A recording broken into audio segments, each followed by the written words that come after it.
All right. Hey, all you happy people. How the hell are you? This is Lucky, and my name is John, and I barely have any idea what I'm doing. But I know everybody's probably seen all this stuff before, repotting trees, but I'm redoing my Olympian, and I figured I might as well just go ahead and record it because I don't have nothing else to do, honestly. It is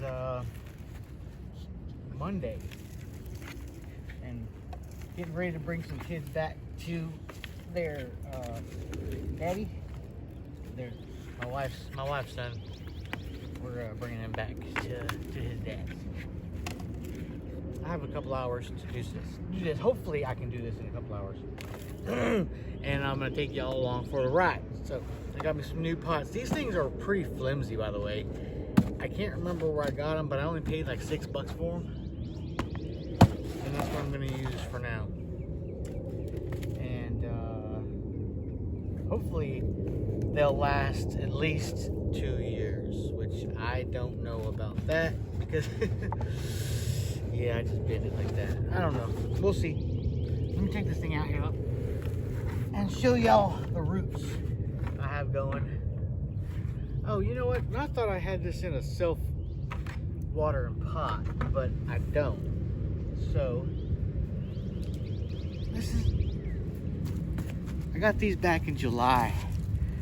I think it was around July of last year. And that is chock full of roots. Oh, there's my air layer. Got one going. So, I got a little bit of dirt in the bottom of this thing already. And what you want to do is just get the level all lined up till you like it. And I think I'm going to want just a hair a little bit more soil in there. So, grab a couple of handfuls of soil. You don't want it too high, but you don't want it too low. I got one too high. I got my Celeste a little bit too high and wound up having to dump it back out 3 days later because it just kept wearing on my mind, and I couldn't even sleep at night thinking about it. Anyway, that looks a little bit better. Oh yeah, just like always, I've been using this mycorrhizal. It's in case I haven't gone through this with y'all before, this is a fungus that it's actually with pretty much all trees. I want to say, well, most trees, a lot of vegetables, and some vegetables don't like it at all, but trees do. This is a fungus that once it gets started, it creates a symbiotic relationship with the roots of your plants, and it's a trade-off. So I couldn't tell you what gets traded off, but all I know is that one benefits the other, and whenever you see the roots compared to whenever you don't use the mycorrhizal fungi, you will be surprised. In fact, if you go back on some of my videos, it shows an air layer where I took off of I can't remember what it was right now. I think it was a VDB, but the roots were just so massive and white. It was really something to see, to witness that the difference between the two. So I just use this every time I go to repot anything or mix up some soil, because once it gets going in your soil, once everything that I have going in my soil, once it starts to decompose, that's whenever the fungus really starts to thrive, because it feeds on the pine bark that I have in here, plus the micronutrients that I get from oyster shell. I'll go through maybe a deal about what I put in my soil mix, but it's nothing special. Everybody has a everybody's soil mix is the best to them, right? So each to each their own. I hope I'm using that term right, but let's go ahead and finish this up.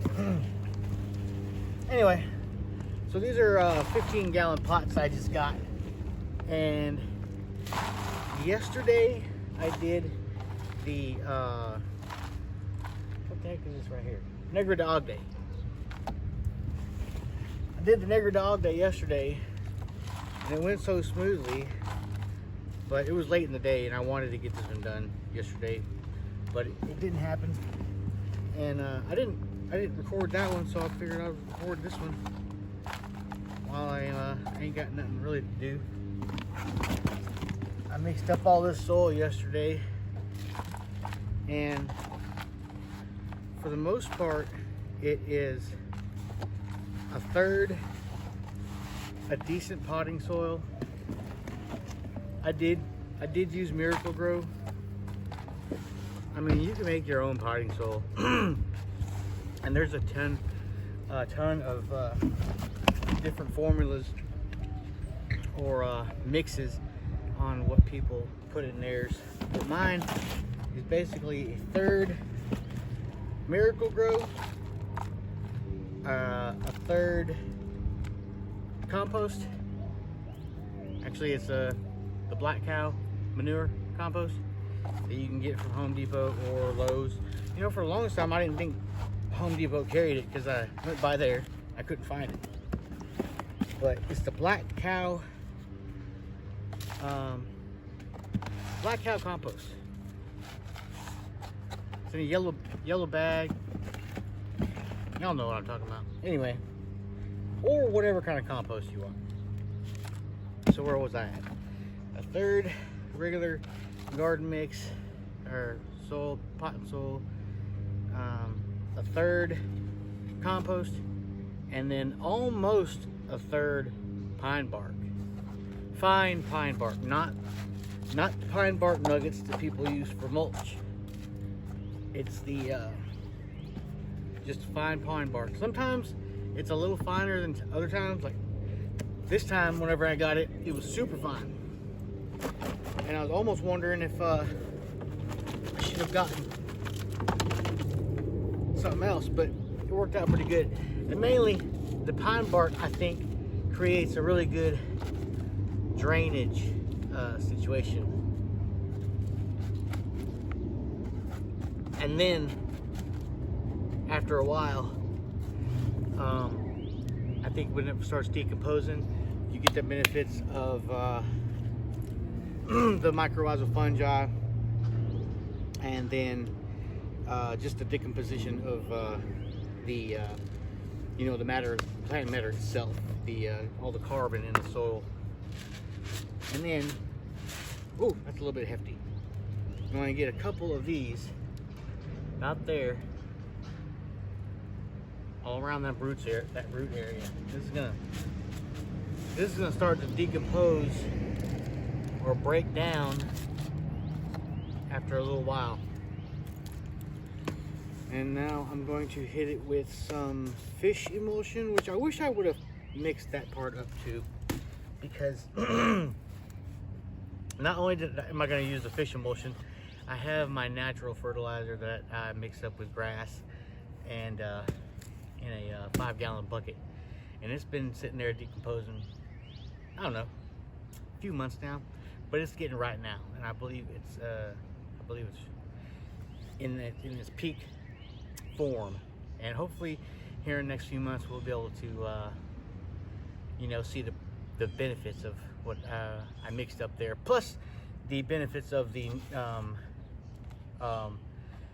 not natural I'm having a problem with words right now, the unnatural fertilizer we have here, which, by the way, I gotta say, is the potassium that you're finding here any different from the potassium that you get out of a banana or whatever else you might consume that has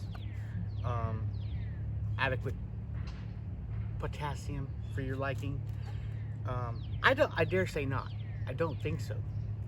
It's been processed, yeah, but I mean, if you're going the natural route, you're not going to have your fig in a pot in Houston, Texas.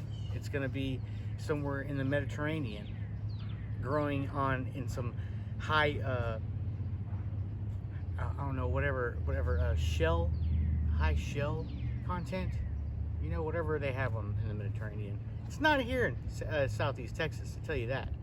So you might want to be able to get over that whole organic thing. I mean, yeah, organic's cool, and you're not going to burn your plants with organic stuff, but at the same time, it's still the same potassium in here that you get in a banana.